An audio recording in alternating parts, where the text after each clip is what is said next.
बिस्मिल्लाहिर्रहमानिर्रहीम। अस्सलाम वालेकुम। उम्मीद करती हूँ कि आप लोग बिल्कुल खैर खैरियत से होंगे। तो आज हम गर्मियों की बहुत ही मज़ेदार किस्म की रेसिपी आपके साथ शेयर करेंगे। तो आज मैं बनाने जा रही हूँ रबड़ी फलूदा। तो सबसे पहले यहाँ पर मैंने 1 लीटर दूध ले लिया, इसको बॉयल होने के लिए छोड़ दिया है तो मीडियम फ्लेम के ऊपर। दूसरी साइड पर मैंने यहाँ पर जो है वो मैंने पैन ले लिया और फ्लेम मैंने बिल्कुल दम वाला कर लिया है। इसमें 4 टेबलस्पून जो है वो हम चीनी डालेंगे और इसको मेल्ट होने देंगे। इसमें आपने और कुछ भी नहीं डालना और दूध को जो है वो हम बॉयल आने देते हैं। ये देखें चीनी ने जो है वो पहले थोड़ी सी जो है वो सख्त हुई है, फिर मेल्ट होना शुरू हो गया। अब इस तरह का कलर आ गया, ठीक है, ब्राउन सा। तो बस इतना ही करना। हम फ्लेम को जो है बिल्कुल लो कर देंगे, हल्का दम वाली आंच पे था। तो यहाँ पर दूध को भी बॉयल आ गया और यहाँ पर मैंने बर्फ़ी ले ली और बर्फ़ी जो है वो मेरे पास है यहाँ पर 150 ग्राम। तो अगर बर्फ़ी है तो आप बर्फ़ी डाल लें, खोया तो खोया डाल लें। मेरे पास खोया नहीं था, बर्फ़ी पड़ी हुई थी तो मैंने कहा चलो मैं बर्फ़ी डाल देती हूँ। और आंच आपने जो है बिल्कुल कम करनी है क्योंकि बर्फ़ी जो है इसमें मिक्स होगी और बिल्कुल एक खोए जैसा आपने कर देना है। और उसके बाद ये जो हमने बना लिया है शीरा, ठीक है, अब ये भी जो है वो मैं इसमें डाल दूंगी। और अक्सर आप लोग कहते हैं कि कलर जो है वो रबड़ी का ब्राउन क्यों आता है, तो ये इसी ही की वजह से आता है। तो अब आप कलर चेक करिएगा ज़रा कि तरीके से ब्राउन हो जाएगा। जो है कलर चेक करें कितना प्यारा कलर आ गया। तो ये रबड़ी का कलर जो है ना बिल्कुल चीनी की वजह से आता है। अब हम जो है इसमें जो बर्फ़ी डाली हुई है इसको चम्मच हिलाते रहेंगे। आपने चम्मच नहीं रोकना है वरना दूध नीचे लग जाएगा और टेस्ट सारा रबड़ी का ख़राब हो जाएगा। तो हमने सर से चम्मच हिलाना है। तो जब तक हमारी बर्फ़ी घुल जाती है तो फिर बाद में जो है वो हम दिखाते हैं कि आपको फाइनल इसकी शक्ल कैसी आएगी। यहाँ पर मैंने एक बाउल में 2 टेबलस्पून कॉर्नफ्लोर ले लिया और यहाँ पर हम थोड़ा सा पानी डालेंगे ताकि इसका पेस्ट हम रेडी कर लें। इसका मैं पेस्ट रेडी कर लेती हूँ। ये देखिए जी बिल्कुल अच्छे तरीके से जो है ना बिल्कुल पतला सा मैंने इसका जो है वो पेस्ट तैयार कर लिया है। यहाँ पर कलर देखें माशाल्लाह कितना लाइट ब्राउन आ गया और बर्फ़ी भी हमारी सारी जो है वो मिक्स हो गई है। अब गाढ़ा करने के लिए जो है ना हम इसमें कॉर्नफ्लोर का जो मैंने पेस्ट बनाया है वो मैं शामिल करूँगी, लेकिन थोड़ा थोड़ा करके साथ साथ हम चम्मच चलाएँगे।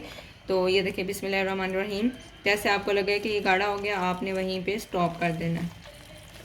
तो मैं अभी तो मुझे नहीं लग रहा, अभी भी नहीं, सारा ही जाएगा। ये देखिए अभी आपको लग रहा है ना गाढ़ा होना शुरू हो गया।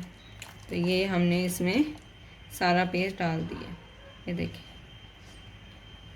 थोड़ा सा जो है ना, ये देखिए बिल्कुल। अब हम इसको जो है 2 से 3 मिनट पकने देंगे ताकि ये और गाढ़ा हो जाए।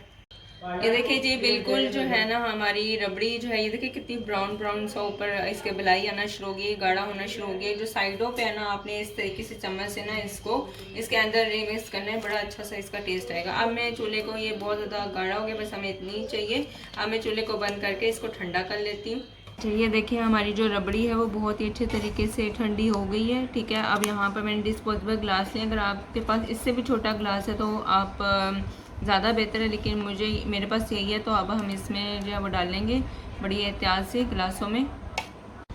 ये देखिए सारे ग्लासों में जो है वो मैंने रबड़ी डाल दिया। अब मैं इसको फ्रीज़र में, ठीक है, जिसमें बर्फ़ जमती है उसमें मैं 5 से 6 घंटे के लिए रख दूँगी ताकि ये अच्छे तरीके से जम जाए। ये देखिए जी रबड़ी को जो है 8 से 10 घंटे हो गए हैं, बिल्कुल अच्छे से ये जम गई, ये बिल्कुल फ्रीज़ हो गया। मैं पानी से जो है ना इसको जिस तरह बर्फ़ निकालते हैं इस तरीके से निकाल लूँगी।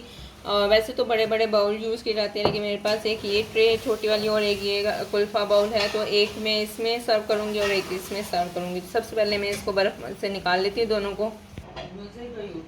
ये देखिए जी मैंने इसको निकाल लिया, मुझे बाउल भी मिल गया, इसमें मैंने इसको रख दिया है, ठीक है। और उसके बाद ये जो है ना वो मेरे पास सवैयाँ हैं और ये मैंने जो है वो रेडीमेड ही फलूदे वाले से ले ली थी। आप चाहें तो सवैयाँ बनाने वाली जो मशीन होती है उससे भी बना सकते हैं। तरीका क्या होता है कि सिर्फ आपने माया जिसको कहते हैं, ये कॉर्नफ्लोर, उसको ले लेना और उसमें 2.5 गुना पानी डालना है जब तक ये जो है वो गाढ़े ही हो जाएंगे। उसके बाद सवैयों में डालकर गरम गरम इसकी सवैयाँ निकाल लेनी। मेरे पास मशीन नहीं थी, इस वजह से मैंने रेडीमेड ही किया। तो इस तरह जो है ना इसको पहले जो है वो थोड़ा सा हो जाए, इसको मैं कट करती हूँ थोड़ा सा। यहाँ पर जो है अब हम इसमें सवैयाँ डालेंगे, ठीक है जी। खूबसूरती के लिए चेक करें, माशाल्लाह माशाल्लाह इस तरीके से जो है वो सर्व किया जाता है। और कुल्फ़े को आप चाहें तो काट सकते हैं और आप चाहें तो ना काटें, ये आपकी अपनी चॉइस है। मैं यहाँ पर कट नहीं कर रही, खुद ही जो है ये मेल्ट हो जाएगा। उसके बाद जो दुख मलंग है यहाँ पर मैंने भिगो के रख दिया था, ठीक है। 2 चम्मच लिए थे उसको नीम नॉर्मल पानी, आजकल तो गर्मी है तो भिगो के रख दिया था। और ये लीजिए हमारे कुल्फ़े की शान जो है ना, ये तो मुरब्बा बनाएगा और ये जो है वो हमारे पास बहुत ही मज़ेदार और लजीज़ किस्म का बनकर कुल्फ़ा रेडी हो गया है। इसको जो है वो आपने ज़रूर ट्राई करना और मुझे कमेंट बॉक्स में बताना है कि आपको मेरी ये रेसिपी जो है वो कैसी लगी है।